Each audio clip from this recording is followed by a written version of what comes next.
Hi friends, welcome to Press Work Wings.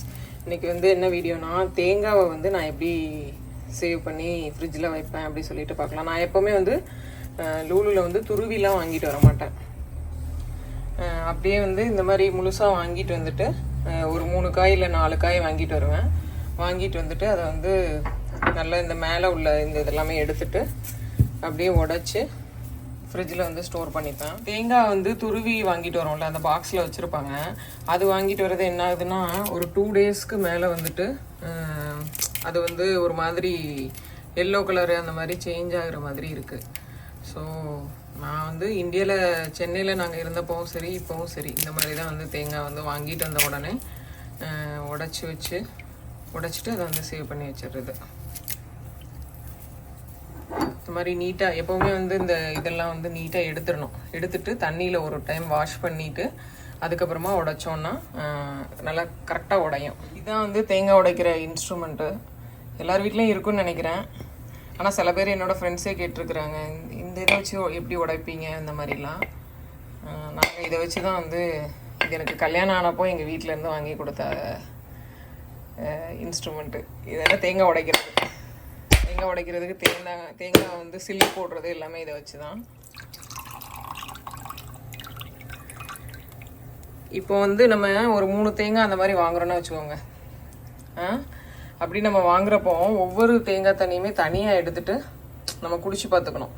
Suppose இது ஒரு மாதிரி ஸ்மெல்லு வருதா இல்லை டேஸ்ட் நல்லா இருக்கா அப்படின்னு சொல்லிட்டு. சில இது வந்து ஒரு மாதிரி வேஸ்ட் ஆகிடுச்சுன்னா அந்த தேங்காய் தண்ணியோட இதுலேயே தெரிஞ்சிடும் நமக்கு.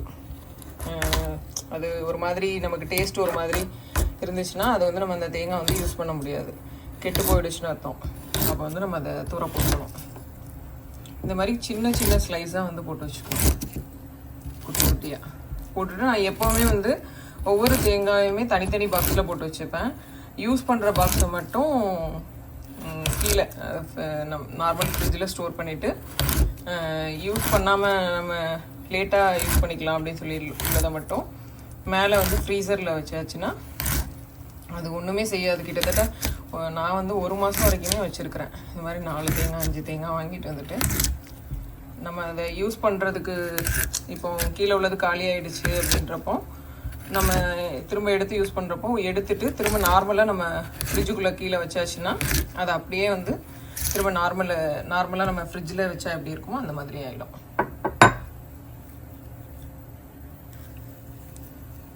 அப்புறம் இன்னொரு இது வந்து இரும்பில் உள்ளது. இந்த இது வந்து துருவிக்கலாம் தேங்காவை. நம்ம கொஞ்சமாக வந்து இப்போ பாயசத்துக்கு போடுறோம், பொரியலுக்கு போடுறோம் அப்படின்னா கையிலே வந்து துருவிக்கலாம். இந்த இது வந்து நம்ம சில்லு போடுறது குட்டியாக ஒல்லியாக வந்து அதை கட் பண்ணி எடுத்துக்கலாம். ஓகேங்களா?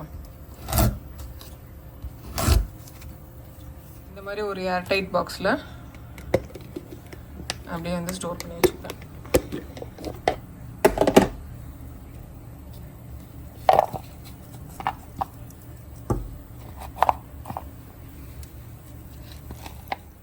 அவ்வளோதான். இது வந்து அப்படியே மூடிட்டு நம்ம அப்படியே ஃப்ரிட்ஜில் ஸ்டோர் பண்ணிட வேண்டியதான்.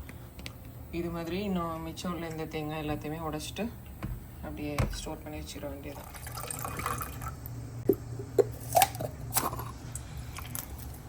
இந்த தேங்காயுமே நல்லா சூப்பராக இருக்குது.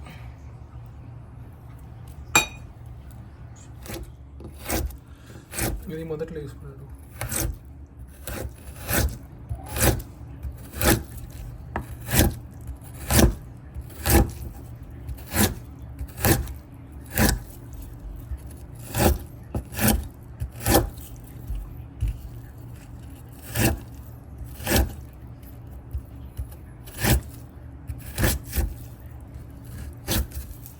தேங்காய் எப்படி வாங்குறதுன்னு சொல்லிட்டு சொல்லுங்க.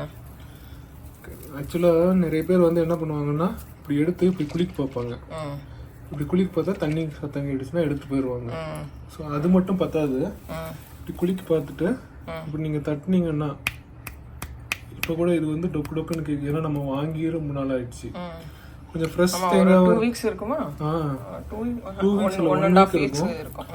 ஆனால் இது வந்து இந்த மாதிரி சத்தம் கேட்கக்கூடாது. தட்டினீங்கன்னா கொஞ்சம் அந்த 2 தேங்காய் நல்லா இருந்தது. இந்த சத்தம் இருக்கா, இந்த மாதிரி வந்து அந்த அந்த ஒரு சவுண்டு வந்து வரணும். நல்லா இது மாதிரி டொப்பு டொப்புன்னு வரக்கூடாது. அந்த மாதிரி வந்து பார்த்து எடுத்தீங்கன்னா ரொம்ப நாள் இருக்கும் தேங்காய். எனக்கு இப்போ ஒரு காமெடி ஞாபகம் வருது. இசை எங்கேருந்து வருது தெரியுமா? இசை இந்த தேங்காய் திருவியில இருந்து வருது. தேங்காய் உடைக்கிறதுல இருந்து, அப்புறம் தேங்காயில இருந்து, அப்புறம் இந்த தேங்காவை பிக்கிறதுல இருந்து, தேங்காவோட குடும்பியை பிக்கிறதுல இருந்து. எஸ். ஓகே, இது உடைங்க பார்க்கலாம் எப்படி இருக்குன்னு. எப்போவுமே வந்து தேங்காய் உடைக்கிறப்போ வாஷ் பண்ணிட்டு உடைங்க, அதான் வந்துட்டு நல்லா இருக்கும். நம்ம ஊர்ல வந்து சில பேர் அருவா வச்சே உடைப்பாங்க. அருவா இதுக்குன்னே வச்சிருப்பாங்க. எதுக்கு வாஷ் பண்றாங்க தெரியுமா? இது வந்து உடைக்கிறப்போ இந்த தூசி எல்லாம் ஃபுல்லா செதறும். அப்படியா? ஆமா, அதுக்கு தான் வாஷ் பண்ணுவாங்களா? இல்லையா, ஆனா ஷேப்பா வரும்னு சொல்லிட்டு தான் நான் கேள்விப்பட்டிருக்கிறேன். இது இப்படியே உடைச்சா கூட ஷேப்பா தான் வரும். உடைச்சு காட்டுங்களா? சரி, உடைங்க பார்க்கலாம்.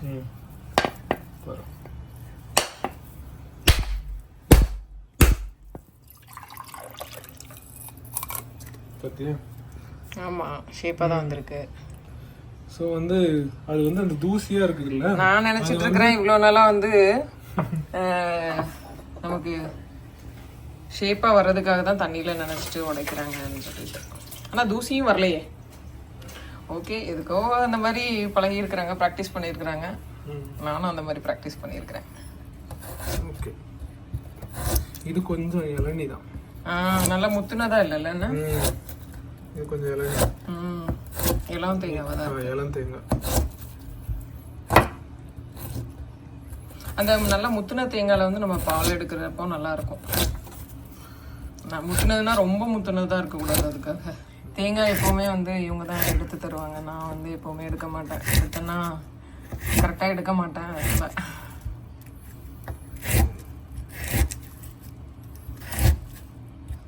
வாழைக்காவுமே இப்படிதான் பார்த்து வாங்கணும். வாழைக்காய் வந்து நம்ம நாட்டு வாழைக்காய் இருக்குல்ல, அது நம்ம வாங்குறப்பவே வந்து இந்த மாதிரி சுண்டி பார்த்தா அது வந்து தேங்காயில் வர மாதிரி சவுண்டு வரணும். மாங்காவும் அப்படிதான், அந்த மாதிரி சவுண்டு வர மாதிரி இருந்தால் தான் நல்ல மாங்காய். இந்த ஒரு பாக்ஸ் வந்துட்டு கீழே வச்சுட்டு அது வந்து மேலே. ஓகே, அப்புறம் இந்த சிரட்டை இருக்குல்ல, இதை வந்து நல்லா வெயிலில் காய வச்சுட்டு அப்படியே வந்து திரும்ப நம்ம சாம்பிராணி இந்த மாதிரி போடுறதுக்கு நல்லா காஞ்சிடணும். காஞ்சதுக்கப்புறமா அடுப்பில் வச்சுட்டு சாம்பிராணி போடுறதுக்காக நான் யூஸ் பண்ணிப்பேன். வீட்டில் வந்து ஒரு ஃப்ரைடேயில் டியூஸ்டேயில் வந்து சாம்பிராணி போடணும் அப்படின்னா இந்த சிரட்டை தான் யூஸ் பண்ணுவேன். சில பேர் வந்து இந்த கறி இருக்குல்ல, அது வாங்கி கூட யூஸ் பண்ணுவாங்க. நான் இதை வந்து அப்படியே லைட்டாக வாஷ் பண்ணிவிட்டு நம்ம வெயிலில் வச்சிட்டோன்னா நல்லா காஞ்சிரும். அப்படியே யூஸ் பண்ணிக்கலாம்.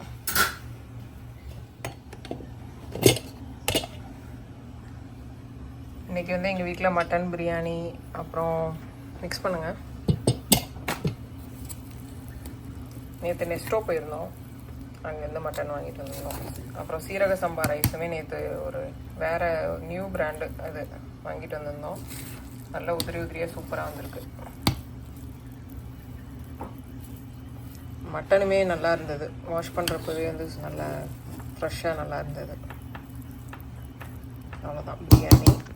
அப்புறமா வந்துட்டு அப்புறம் லிவர், மட்டன் லிவர் ஒரு 300 கிராம் இருக்கும். இதுவுமே அங்கே தான் வாங்கினோம். அப்புறம் மட்டன் கிரேவி, இது வந்து எலும்பு அப்புறம் பீஸ்லாம் போட்டு அப்படியே வந்து வச்சாச்சு.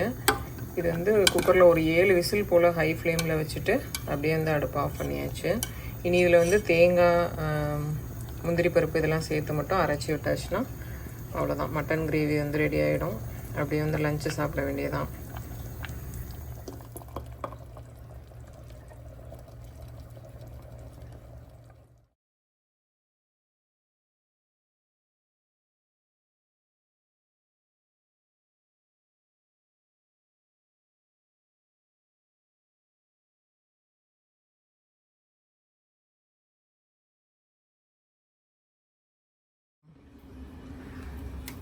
இதை வந்து நம்ம ஃப்ரீசரில் வச்சிடலாம். ஓகேங்களா?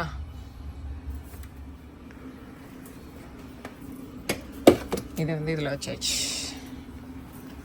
ஓகேங்க, உங்களுக்கு இந்த வீடியோ பிடிச்சிருக்குன்னு நினைக்கிறேன். வீடியோ பிடிச்சிருந்தா லைக் பண்ணுங்கள், ஷேர் பண்ணுங்கள், சப்ஸ்கிரைப் பண்ணுங்கள். தேங்க்யூ.